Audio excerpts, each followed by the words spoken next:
Hello guys, তোমরা সবাই কেমন আছো? আশা করি ভালো আছো। আমি আজকে আমার ছেলের জন্মদিনে রাইস বানাচ্ছি। দেখো, জলটা গরম করে নিয়েছিলাম। জলটা গরম করে 1 ঘন্টা চালটা ভিজিয়ে রেখেছিলাম। দিয়ে চালটা দিয়ে দিলাম, গোটা গরম মশলা দিয়ে সাদা তেল দিয়ে করে চালটা গরম হয়ে গেছে। চালটা গরম হয়ে গেছে, দিয়ে সব ভাতটা হয়ে গেছে। ভাতটা হয়ে আমি সব ভেজগুলো ভেজে নিয়েছি।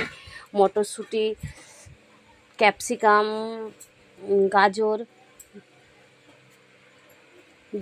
বিট, মটরশুঁটি, এই যে ক্যাপসিকাম, কাজু, কিশমিশ সব ভেজে নিয়েছি। এবারে ভালো করে এটাকে মাখিয়ে দেবো। এই যে চিনিটা গুঁড়া করে রেখে দিয়েছি, জায়ফল, জয়িত্রী দিয়ে চিনিটা গরম করে রেখে দিয়েছি। এবারে ঘি দিয়ে ওটাকে মাখিয়ে নেবো ভালো করে। রাইসটা দেখতে থাকো বন্ধুরা। ভিডিওটা ভালো লাগলে লাইক, কমেন্ট, শেয়ার করে দিবে। সব কিছু ভাজা হয়ে গেছে, এবারে ওটা মাখানোর পালা। এই গামলাটার মধ্যে সামান্য একটু ঘি মাখিয়ে দেবো।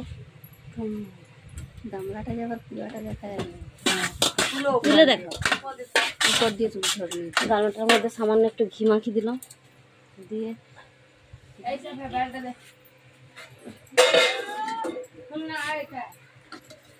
রাইসের চালগুলো একটু ঢেলে দিলাম।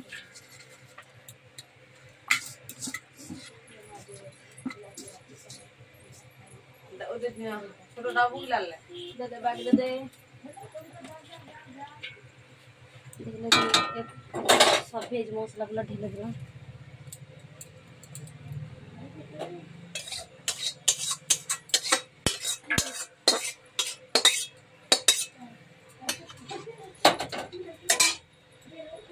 সামান্য ঘি দিয়ে দিলাম। আর দেবো এটা দিলে ভালো হবে, ভালো হবে। ধর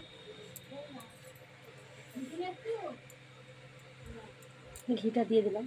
ঘিটা দিয়ে এর মধ্যে জায়ফল, জয়িত্রী, চিনি গুঁড়ো সব মিক্সড করে দিলাম।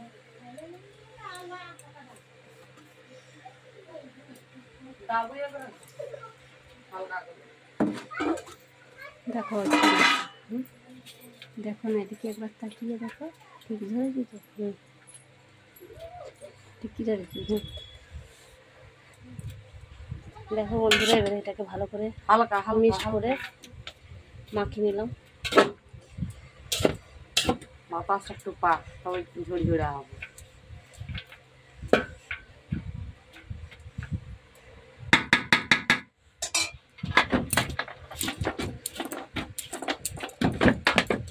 ঝরঝরে হয়ে গেল না, বাতাস ঠান্ডা হয়ে গরম।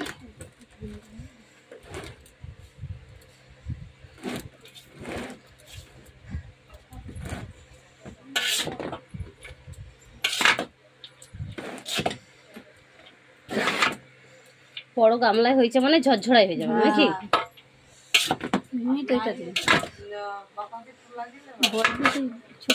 মাঝারিটা নিয়েছিলাম, মাঝারি নয় বড়টা। এটা বড়টাই খুব ভালো করে ঝরঝরাও হয়ে যাবে, মাখানোটাও সুন্দর হয়েছে। দেখো বন্ধুরা, রাইসটা দেখতে কি দারুণ লাগছে। কমপ্লিটও হয়ে গেছে ভালোভাবে, মাখানো হয়ে গেছে।